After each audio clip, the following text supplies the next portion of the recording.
All right, what's up, boxing fans? It's Aztec 101. So on Saturday, we're gonna have Canelo Alvarez versus Rocky Fielding. Um, I actually downloaded the Zone, so I have the app. I got the first month free, so I'm gonna be able to watch this fight for free. And my subscription starts next month. So far, I've had it for about, I would say like two and a half weeks, and I've been pretty happy with it. I mean, there's some content in there that I'll just flip through, like the soccer games and stuff like that. If I'm bored or don't have anything to watch. Um, but in the context of like, okay, I'm spending $10 a month, and I get to watch, any Canelo fight, two Canelo fights a year, and I could watch Anthony Joshua fights. So instead of paying pay per view or worrying about where I'm going to watch the fight or what I'm going to do that night, I'm pretty happy with the subscription. Even if that month, I don't get anything I really care watching for. I know that at the end of the day, this is still cheaper than paying for pay per views for these individual fighters, and I know that they're going to get more fighters anyway. So I'm pretty happy with the subscription. This is kind of like Netflix, but for boxing, for all sports. They have Bellator, they have some MMA fights. It's not bad. It's not bad at all. Um, so I'm gonna be able to watch this fight just on the zone. This is a fight that honestly I'm a little bit worried about this fight.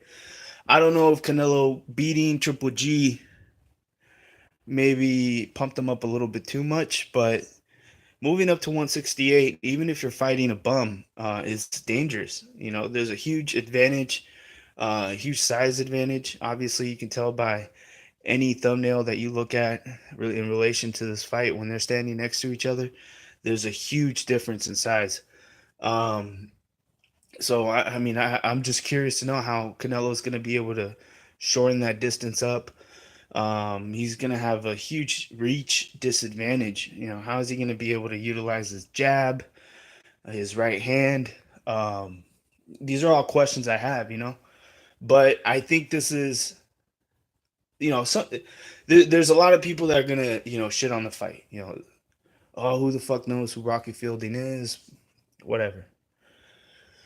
But at the end of the day, I think it's still a dangerous fight, and it's actually a pretty good fight if you're gonna compete at 160 right now, because there's a few guys at 160, and you know Jarrett Hurd is at 154, could possibly go up to 162, and if he ends up going to 160, these are tall fighters right now fighting at 160. They're all taller than Canelo. Canelo's the shortest one there.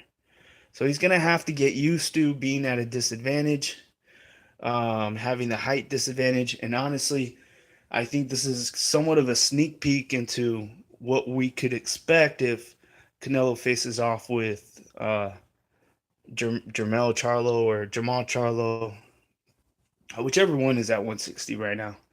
Honestly, I get them confused. It's not my fault. I didn't fucking name them the same name.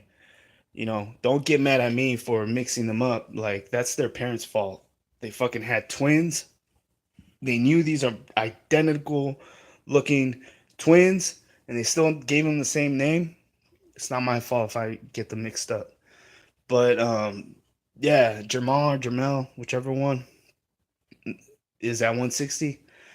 He's a pretty tall fighter. Pretty tall fighter. He made Austin Trout look, pretty short. So um, I think Canelo is gonna have to prepare himself correctly if he's gonna have to fight. These guys that are gonna have the reach advantage, they're gonna have the height advantage, and to be honest, skill wise, do they really have much of a difference in skill level from Rocky Fielding? I've been watching some Rocky Fielding fights, and I'm thinking, How would Jamal Charlo look if he was fighting in this real weight class, 160 his whole career, or 168? You know, um, there's a reason why he moved up to 160. And I think honestly, this is going to be a tough fight. It's going to be a tough fight, just like the Charlo fight will be a tough fight. But it's going to be a lot easier if you have experience with a taller opponent. And one thing we know about Canelo, he does absorb what he learns in the ring. You know, he experience does really well for him. He picks things up. You can tell he learns from his fights. So there's progression. So if you're looking at this fight and you're going, there's no reason to watch it. Who the fuck is Rocky Fielding? Fuck that guy. If you're interested in knowing what a fight between Canelo and Jamal Charlo will look like, watch this fight. Watch this fight. If there's anyone that should be watching this fight, it should be Charlo. This is where he's going to see what kind of weaknesses he can spot in Canelo's game. Based on the height difference and the size difference that he could bring to the table. You know, he's gonna have to look at this fight and see, what can I take from this? What can I learn? What can I apply when the fight happens? Because I'm telling you, I see big things going on at 160. And there's going to be a lot of fighters that are going to try to go from 154 to 160 just to get part of that, just to be in the game, to be able to make a little bit of money, because there's a lot of money floating around at 160. And most of the belts are at the zone anyways. So, um, I don't know. I'm excited. I'm looking forward to the fight, actually. Looking forward to the fight. A little bit nervous for Canelo, but he should be able to pull off the win. It'll be a huge upset. And I'm telling you, man, that Rocky Fielding dude, I don't think he's going in there to get fucked up by a little guy. I don't think he's going to go down that easy. So we'll see what happens. This is Aztec 101 in the ring, and I'm out.